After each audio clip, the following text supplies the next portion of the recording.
Hey, welcome back to A Faster Me. Today I have a featured rider on this segment, and it's Lizzy Smetherman. So today's my first day riding with Lizzy. We're doing the GMR East Super D segment on Strava, and basically it's just the backside of GMR. After climbing up the front side, you go past the Y, which to the right goes to Mount Baldy. Down to the left goes down the backside of GMR over to Fellows Camp and the cafe down there. So this is Lizzy in front of me here. Obviously she has the big jacket on because it's cold. We're just doing we didn't plan this at all. I'm just behind her, so I decided to record. I just met her today. She's part of our PAA cycling club. She's not one of our racers. She's an ex-mountain bike racer. I want to say she won some championships while she was doing it as well. She's really comfortable descending, as am I. I know these roads like the back of my hand. But at one point I think I do crowd her a little bit. I'll point it out when it's coming up because she didn't realize I was behind her and she can see my shadow. So then I back off from that point just because even though we're both comfortable descending, the speeds are kind of high and we have not ridden with each other. So decided to keep it safe and just back off a little bit. But yeah, it's just a nice little cruise. This is a very nice flowing section or segment on Strava. The road can be a little dangerous if you're not familiar with the area because there's a lot of tight turns, decreasing radius turns, sometimes have some rocks in the way. But the real danger in the winter comes from these shadows.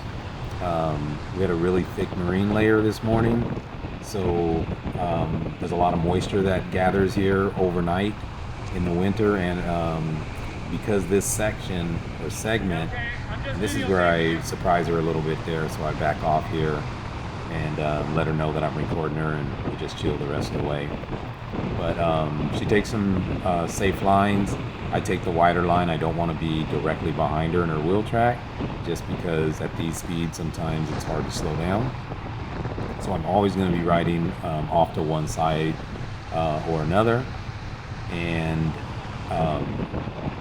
we're both riding well within our limits. That's why we're able to take either line, the wide line or the tighter line. I know the speeds seem high, but on this road, if you're ripping, you can really get into 35 miles per hour, so 34, 35 miles per hour. Usually it's not worth it. It's a well-traveled road, a lot of vehicles on it, so just keeping it chill, but still having fun here. But the real danger from this road comes from ice, and it only takes a little bit of moisture to be in the right spot here, especially with these shadows, because of the hill is on the east side of this road. This is a north and south traveling road, and the hill is on the east side of it. The shadows, there's no sunlight until later in the day, basically, is what I'm trying to say. We're coming up on Francisco right here. He's one of our PAA teammates also, just not wearing his kit. Look at him riding like a gump. No, I'm just teasing him. He has 50 compact gears. He has compact gears, so he doesn't descend as well. It takes, you have to pedal pretty fast to descend there. And if you see that I went on to the other side of the road, it's just with my weight and being, when I'm tucking, I can run up on Lizzy pretty fast, and I just decided to go on the other side and not hit my brakes at all and let the wind slow me down. Obviously no cars are coming. But yeah, the rest of it is just kind of chill and just enjoying this twisty, windy road. And on a motorcycle, I used to love it. That's where I got my knowledge of the road from here.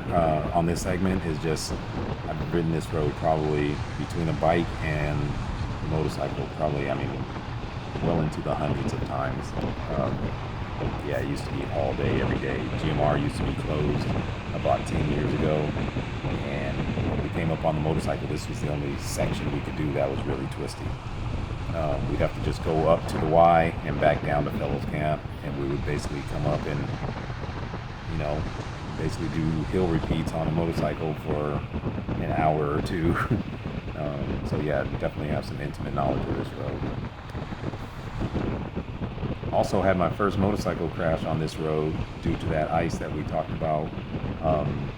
Same thing, I believe it was December 20th. Cool day, but the sun was out. It was a nice, nice weather. Nothing where you'd think the road would be frozen.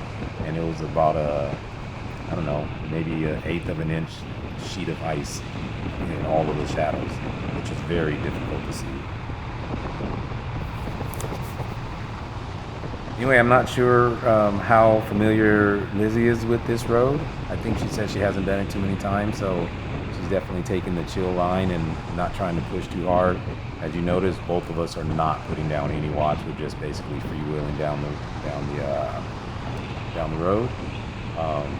But yeah, if you wanted to, you could definitely pick up the pace coming out of every corner and just carry your speed through. The turns are tight, but obviously if you're comfortable turning your bike, you can fly through here without ever touching the brakes, basically.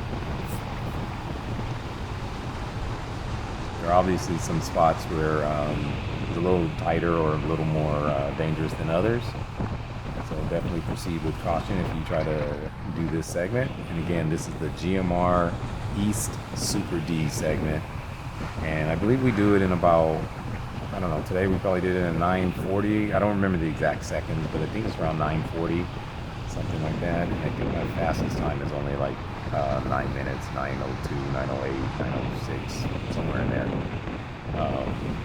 But yeah, you can definitely go much faster. And I really didn't even know this segment existed.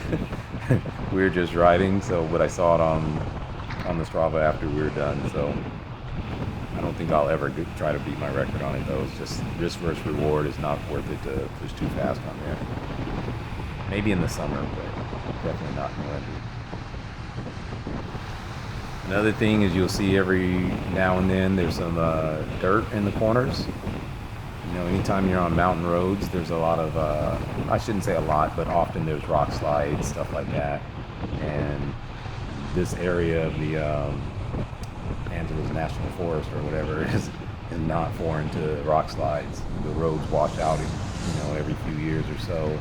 There's at least one segment that kind of has a big rock slide, and the road gets shut down until it's repaired.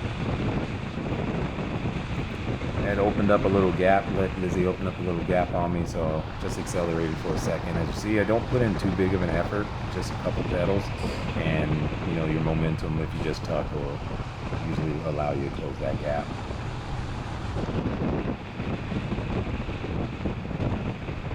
I don't know if Lizzy's just stretching her arms out a little bit. The road is pretty steep, as you can see, 6% downhill. And when you do that for 10 minutes or so, it can put a lot of stress and pressure on your hands and arms. Obviously, it's kind of hard to, I shouldn't say it's kind of hard. We just need to be more fit to engage your core for that long and not put too much pressure on your hands and arms. But when you're going downhill, descending pretty fast, and the road's pretty bumpy, it can put a lot of little shock waves and stress on your hands, wrists, arms, stuff like that. So you want to keep some blood flowing and be relaxed on the bike when you're doing this. You okay? This is Scott, one of our other PA teammates. He's actually on our race team as well. Dude has a monster sprint, over 1,700 watts. But he hasn't done this road either, so he was ahead of us, and he decided to wait and then just jump back on our tail down the rest of the ride.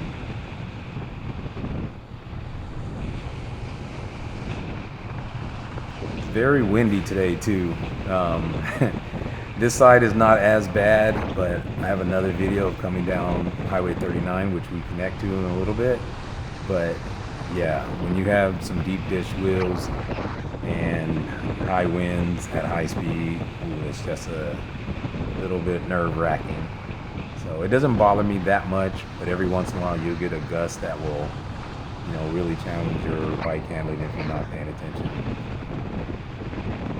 So for the most part, this is the end of the video. It was an honor to ride with Lizzy, and we had a little fun here and good conversation at the bottom while we waited for the rest of the team. And yeah, so thanks for watching, and hopefully we'll get a little creative this off season and get some good videos out to you guys.